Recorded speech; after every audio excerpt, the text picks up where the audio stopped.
Oke,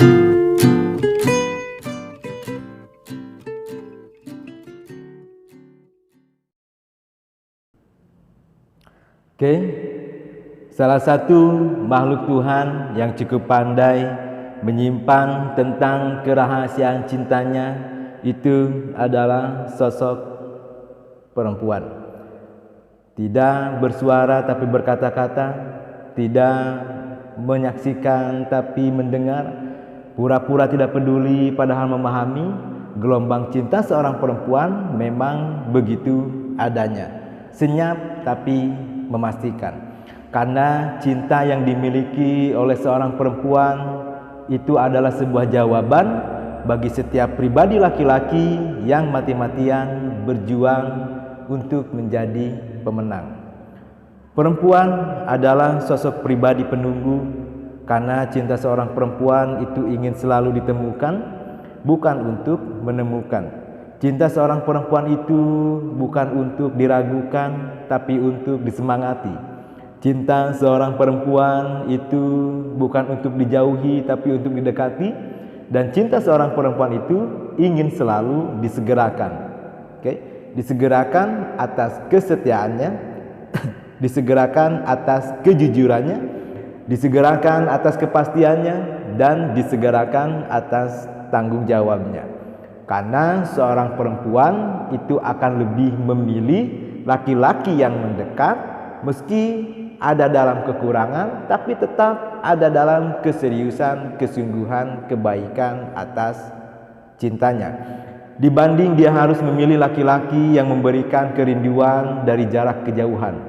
Seorang perempuan itu pasti lebih memilih laki-laki yang mampu, yang baik, dan yang jelas kepastian tanggung jawabnya, dibanding dia harus memilih laki-laki yang hanya bisa mengeluh, gitu kan?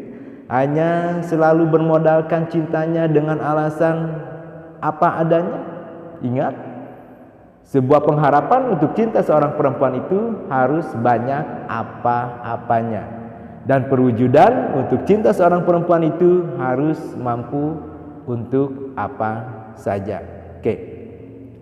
Cinta seorang perempuan itu banyak kehati-hatian, karena kehati-hatian hati perempuan tidak mudah dijatuhkan, dan bagi perempuan kehati-hatian itu adalah sebuah persiapan keputusan. Keputusan untuk penentu siapa yang pantas, yang akan menjadi pendamai, penjaga, atau bahkan sekaligus pensejahtera atas keseriusan dari cintanya. Karena dari keseriusan cinta itu akan terlahir kasih sayang yang didampingi dengan tanggung jawabnya. Oke. Untuk jiwa-jiwa yang muda, coba perhatikan ini. Oke. Susunan teori jatuh cinta itu seperti ini. Pribadi yang baik itu dipastikan tetap mengharapkan pribadi yang lebih baik. Oke. Pribadi yang tidak baik itu tetap menginginkan pribadi yang baik. Oke. Dan pribadi yang tidak baik itu sebetulnya tidak pernah dipantaskan untuk pribadi yang baik. Tapi pribadi yang baik itu tetap bisa dipantaskan, diharapkan bagi pribadi yang tidak baik. Karena kebaikan bisa merubah ketidakbaikan, sedangkan ketidakbaikan itu tidak pernah bisa merubah kebaikan. Oke. Assalamualaikum warahmatullahi wabarakatuh. Diawali dengan kalimat sakti Bismillahirrahmanirrahim. Bagaimana mau dikatakan bahwa jatuh cinta itu indah bila pada buktinya setiap dalam pengupayaannya itu ada dalam kegagalan. Oke. Tema yang akan kita uraikan kali ini adalah kita akan mencoba mengangkat ke permukaan, membicarakan hal tentang bagaimana teori jatuh cinta. Untuk pribadi-pribadi yang sedang jatuh cinta, kita membutuhkan peranan yang cukup kuat.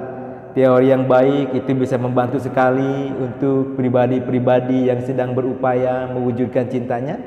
Yang pasti semoga kita tetap bisa saling berbagi, dan yang pasti semoga kita tetap bisa saling menyemangati dalam hal-hal kebaikan. Oke. Oke. Teori jatuh cinta. Yang pertama itu adalah ketika Anda berperan sebagai pribadi yang mencintai, maka jangan cepat marah. Hanya gara-gara prasangka yang buruk sering mengganggu keseriusan cinta Anda. Karena bila Anda cepat marah, Anda itu akan keluar dari kestabilan pikiran yang bijaksana. Karena untuk menemukan dan untuk berada dalam titik temu cinta yang kuat itu membutuhkan waktu. Oke, itu pertama. Poin kedua itu adalah berikan perhatian kepada pribadi yang Anda inginkan dengan perhatian yang khusus, baik secara tindakan atau secara tutur bahasa. Sekalipun pribadi yang Anda inginkan itu tidak pernah bereaksi, berikan saja. Oke? Karena tidak ada manusia yang tidak pernah ingin diperhatikan. Perhatian Anda itu pasti tembus ke dalam nalurinya. Sekalipun pribadi yang Anda inginkan itu tidak bereaksi. Oke. Yang ketiga, poin ketiganya itu posisikan diri Anda ketika datang mengisi hati pribadi yang Anda inginkan itu tepat dalam waktu yang diharapkan. Jangan sampai ketika Anda mengisi pribadi yang Anda inginkan, hati pribadi yang Anda inginkan itu masih mengunggulkan pribadi selain diri Anda. Karena bila hati pribadi yang Anda inginkan masih mengunggulkan selain diri Anda, itu sulit bagi Anda untuk mengisi atau untuk mengalihkan keseriusan cintanya terhadap Anda. Yang keempatnya itu adalah jatuh cinta itu sebetulnya studi banding. Jatuh cinta itu sebetulnya studi banding. Bila Anda tidak diperhatikan atau Anda sulit diterima hanya gara-gara tidak setia, maka Anda harus setia. Bila Anda tidak jujur, maka Anda harus jujur. Bila Anda kurang dengan kepastian tanggung jawabnya, maka Anda harus bisa menjawab semua kriteria yang diinginkan oleh pribadi yang Anda harapkan.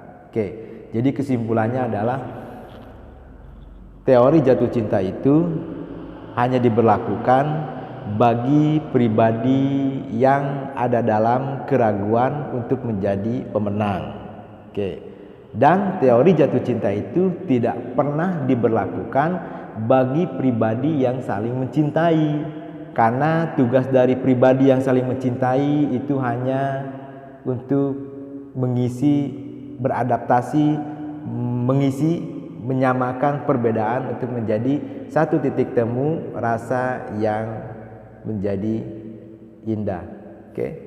Tetap semangat, tetap positif dalam ucapan dan tindakan, karena kita akan menemukan kehidupan yang damai. Terima kasih.